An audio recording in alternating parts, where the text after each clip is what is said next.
दोस्तों ये कहानी एक ऐसी लड़की की है जिसके पति का लूला क्या हो गया तो उसने अपने मौत की खाई की प्यास बुझाने के लिए अपने नौकर से अपनी भूरी तितली को एक बार नहीं दो बार नहीं पूरे 64 बार रगड़वाई और अपने सफेद खून की प्यास बुझाई। दोस्तों और अगर आपने हमारे फेसबुक पेज को फॉलो नहीं किया है तो कर दो यार, लिंक डिस्क्रिप्शन बॉक्स में मिल जाएगा। तो चलिए देखते हैं इसके भूरी तितली को। मूवी की शुरुआत चूची भाई और चुस्सन के साथ होती है जो अपनी रंगीन रात के लिए शादी करने वाले होते हैं और फादर कहते हैं चूची भाई तुम चुस्सन को एक प्रॉमिस करो और चुस्सन तुम चूची भाई को प्रॉमिस करो। तो चूची भाई कहती है ओ मेरी जान तुम खिलाना मुझे पान और मैं तुम्हें पिलाऊंगी अपने दो मीठे मीठे आम। तो चुस्सन कहता है ना गधे के घोड़े से ना घोड़े के घोड़े से, चुस्सी भाई ठुकेगी सिर्फ मेरे घोड़े के लोड़े से और हम एक दूसरे का साथ बिना पलंग तोड़े नहीं छोड़ेंगे। अब उनकी शादी हो जाती है और पूरी रात घपाघप दमादम चीड़ फाड़ करते हैं। इसके बाद हमें पता लगता है चुस्सन एक फौजी है और वो जंग में पिटने चला गया था जहाँ उसके जंग में बिल्कुल लड़ने का मन नहीं था। वो तो बस चुस्सी भाई की चूची के बारे में सोच रहा होता है। तभी एक ब्लास्ट होता है और चुस्सन घायल हो जाता है और उसे घर भेज दिया जाता है जहाँ सब चुस्सन के आने से बहुत खुश होते हैं। वहीं चूची भाई भी अपने मौत की खाई में चुस्सन का घोड़ा लेने को रेडी होती है। तभी हमें पता चलता है जंग में पिटने से चुस्सन का नीचे वाला हिस्सा पैरालाइज हो गया है। ये सुनकर चूची भाई की चूची में भूकंप आ जाता है। वहीं चुस्सन की जिंदगी झंड हो गई थी। अब चूची भाई चुस्सन के पास आती है और कहती है बाबू तुम जिंदा हो ना, मेरे लिए वही बहुत है। पर वो मनी मन सोचती है अब मेरी तितली का गेट कौन खोलेगा और वो जाने लगती है जहाँ चुस्सन समझ जाता है चूची भाई की खाई में आग लगी है और वो परेशान होकर खुद को मारने की कोशिश करता है। लेकिन तभी चूची भाई आकर उसे बचा लेती है और उसे अपना प्रॉमिस याद दिलाती है। दूसरी तरफ हम झटके को देखते हैं जो जंग में बैठकर अपनी लुगाई को लेटर यानी कि प्रेम पत्र लिख रहा था। बेबी जंग से आते ही मैं तेरा काला भूत बनाऊंगा। थोड़े टाइम बाद जंग खत्म होने के बाद झटका अपने घर आता है। तभी वो अपनी बीवी को किसी गैर मर्द के साथ देखता है जिससे झटके का दिल फटके में चूर चूर हो जाता है और वो उसे बिना कुछ बोले वहां से चला जाता है। अगले दिन ही झटका चुस्सन के घर काम मांगने जाता है जहाँ चुस्सन को झटके से बात करते दौरान पता चलता है ये हमारे साथ जंग में पिट रहा था, जिससे खुश होकर चुस्सन झटके को अपने पक्षियों को संभालने का काम दे देता है। अब चुस्सन एक केटीएम लेता है और उस पर सवारी करने के बाद उसे ऐसा लगता है उसके पैर आ गए हो। वहीं चुस्सन चूची भाई को झटके से मिलवाने ले जाता है जो कि जंगल में एक झोपड़े में रहता है जहाँ वो पक्षियों की देखभाल करता है।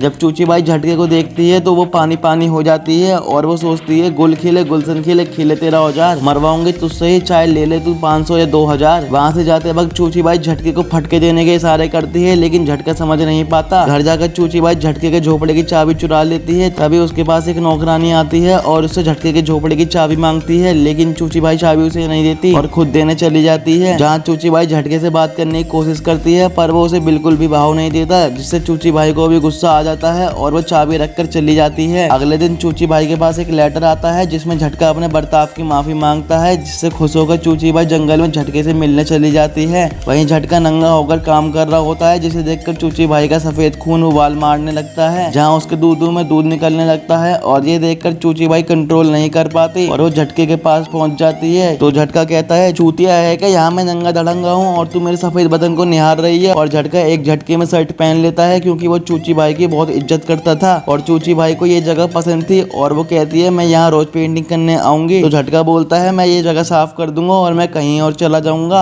और चूची भाई कहती है तुम्हें कहीं जाने की जरूरत नहीं है और तुम मुझसे इतना भाग क्यों रहे हो, क्योंकि हमें तो पता है चूची भाई यहाँ पेंटिंग करने नहीं बल्कि अपनी चड्डी फड़वाने आई है। और किस्मत से वहाँ बारिश हो जाती है और वो दोनों झोपड़े में चले जाते हैं जहाँ वो आग जलाकर खुद को गर्म करते हैं। वहीं चूची भाई का चूचा गीला हो गया था और उसके चेहरे पे अजीब से ठुकाई का मन था, जिसे देखकर झटका तेजी से वहाँ से उठ जाता है। तो चूची भाई कहती है सुन एक दिन मर जाएगा कुत्ते की मौत और जल्दी से आके मुझे ठोक। तो झटका कहता है मैं हथियार रखता हूँ लोहे जैसा पर नहीं लेना तेरा पीतल का बक्सा और मैं तुम्हारी बहुत इज्जत करता हूँ। अगर चुस्सन को ये बात पता चल गया तो मेरी नौकरी चली जाएगी। झटके ने चूची भाई को गर्म तो कर दिया था पर वो उसकी बातों से ठंडी होकर वहाँ से चली जाती है। अगले दिन चूची भाई चुस्सन से कहती है मेरा कोई बेबी नहीं है और मुझे दूध पिलाना है। तो चुस्सन कहता है मुझे पिला दे पर वो मना कर देती है। अब इन बातों से परेशान होकर चुस्सन अपना हैंडपंप ठीक करने के लिए बिजली के झटके लेता है जहाँ उसकी फटकर 64 हो जाती है और उसका दर्द चूची भाई से नहीं देखा जाता। तो वो उसे रोकने आ जाती है जहाँ वो नाकाम हो जाता है और खूब रोता है। तो चूची भाई कहती है चुप हो जा मेरे बाबू, तुझे दूध पीना था ले मेरा दूध पी ले। अगले दिन चूची भाई फिर जंगल में झटके से मिलने जाती है जहाँ वो तितली के बच्चों को देखकर रोने लगती है और कहती है मुझे भी बच्चे चाहिए पर अफसोस मेरे कभी बच्चे नहीं होंगे। और वो रोते रोते झटके से गले लग जाती है जहाँ वो चूची भाई को पसंद करने लगा था और वो उसे अपने झोपड़े में ले जाता है जहाँ वो भटाभट करते हैं। अब वो पूरे दिन एक साथ रहते हैं और शाम होते ही झटका चूची भाई को डिलीवर करने जाता है और उसी रात बहुत तेज तूफान आता है और बादल गरजने लगते हैं। अब झटके को चूची भाई की बहुत याद आ रही थी, इसलिए वो बहुत दारू पी लेता है और दूसरी तरफ चूची भाई की नींद उड़ जाती है और वो झटके को याद करती है और वो अपने खिड़की से झटके की खिड़की में रोशनी देखती है और वो खुद को रोक नहीं पाती और मिल्खा सिंह बन के झटके के पास पहुंच जाती है, जहां उसे एक मेड देख लेती है जहां झटका चूची भाई का इंतजार कर रहा था और वो कहता है मुझे नहीं लग रहा था तुम मेरे पास आओगी। तो चूची भाई कहती है मैं तुम्हें कभी अकेला नहीं छोड़ूंगी जान, और वो पटका पटकी करने लगते हैं। एक दिन चुस्सन के घर पार्टी होती है जहाँ चूची भाई का दोस्त भी आया होता है। फिर चुस्सन देखता है चूची भाई और उसका दोस्त डांस कर रहे होते हैं और उन्हें देखकर उसे बिल्कुल अच्छा नहीं लगता। अब चुस्सन कहता है तुम शुरू से ही बच्चा चाहती थी पर मैं लूना होने की वजह से तुम्हारा सपना पूरा ना कर सका, अब तुम जिससे चाहो उससे ठुकवाओ, मुझे कोई मतलब नहीं है, बस बच्चे पे मेरे नाम की स्टैंप होनी चाहिए। इसके बाद चूची भाई को गुस्सा आ जाता है और वो गुस्सा होकर झटके के पास चली जाती है और दबाकर भटाभट करती है। अब चूची भाई को पता चलता है वो प्रेग्नेंट है, तो ये बात चूची भाई चुस्सन को बताती है और ये सुनकर चुस्सन बहुत खुश होता है और वो चूची भाई से उस आदमी का नाम पूछता है पर वो उस आदमी का नाम उसे नहीं बताती। अब एक दिन चुस्सन झटके से मिलने जाता है जहाँ वो चूची भाई को भी अपने साथ ले जाता है। उनके जाते जाते झटका पीछे से आकर चूची भाई को चूसने लगता है, लेकिन तभी चुस्सन चूची भाई को आवाज लगाने लगता है क्योंकि चुस्सन की गाड़ी कीचड़ में फंस गई थी। पर तभी झटका आता है और उसकी गाड़ी को झटका लगाने लगता है और उसी समय वो जोर जोर से खांसने लगता है। दरअसल जब वो खदान में काम करता था तो उसके लंग्स खराब हो गए थे और वो चुस्सन की गाड़ी को कीचड़ से निकाल देता है और खांसते हुए गुस्से में वहां से चला जाता है। थोड़ी देर बाद चूची भाई उससे मिलने आती है और कहती है क्या हुआ बाबू? तो झटका कहता है मैंने 12 साल तक तुम्हारी खदान में काम किया है और अपने लंग्स खराब कर लिए हैं और इसके बाद मुझे जंग के लिए फ्रांस भेज दिया गया था। और वो कहता है मेरी लाइफ तुम लोगों की तरह नहीं है और तुम अपने पति के पास पहुंच जाओ। अब एक दिन चूची भाई की नौकरानी झटके के झोपड़े में आती है जहाँ वो चूची भाई की डायरी देखती है और उसे पता चलता है चूची भाई के पेट में झटके का बच्चा है। अब चुस्सन घर में आने वाले बच्चे की खुशी में पार्टी करता है, तभी वो नौकरानी आकर चुस्सन को बता देती है चूची भाई के पेट में झटके का बच्चा है। जहाँ चुस्सन चूची भाई से मिलता है और वो बहुत गुस्सा होता है। इसके बाद वो उसी नौकरानी से मिलती है और कहती है मैं झटके से ट्रू लव करती हूँ और तुम्हें ये बात किसने बताई? पर वो कुछ नहीं बताती और चूची भाई को लगता है उसे ये बात झटके ने बताई होगी, तो वो कहती है मुझे ये बात झटके ने नहीं बताई। अब वो नौकरानी उसे सॉरी बोलती है और कहती है जल्दी झटके के पास जाओ वरना चुस्सन उसे टपका देगा। ये सुनकर चूची भाई झटके के झोपड़े में भागते भागते जाती है पर वहाँ कोई नहीं होता। ये देखकर चूची भाई रोने लगती है और तभी वहाँ झटका आ जाता है और उसे देखकर वो बहुत खुश होती है। इसके बाद चूची भाई चुस्सन के पास जाती है और उससे डिवोर्स मांगती है पर वो उसे डिवोर्स देने से मना कर देता है और झटके को बुलाने को कहता है। जब झटका आता है तो दोनों में बहस चालू हो जाती है और फाइनली झटका और चूची भाई चुस्सन का घर छोड़कर चले जाते हैं। तो चुस्सन कहता है आ जाओ भाई आ जाओ ले लो डिवोर्स, और वो खुशी खुशी एक साथ चले जाते हैं और यहीं पर इस मूवी का एंड हो जाता है। तो दोस्तों कैसा लगा ये आपको हमारा एक्सप्लेनेशन? दोस्तों अगर ये आपको हमारी वीडियो पसंद आई हो दोस्तों वीडियो को एक लाइक करें और चैनल को सब्सक्राइब करना ना भूलना। अगर आपने अभी तक हमारे फेसबुक पेज को फॉलो नहीं किया तो फॉलो कर दो यार, लिंक डिस्क्रिप्शन बॉक्स में आपको मिल जाएगा।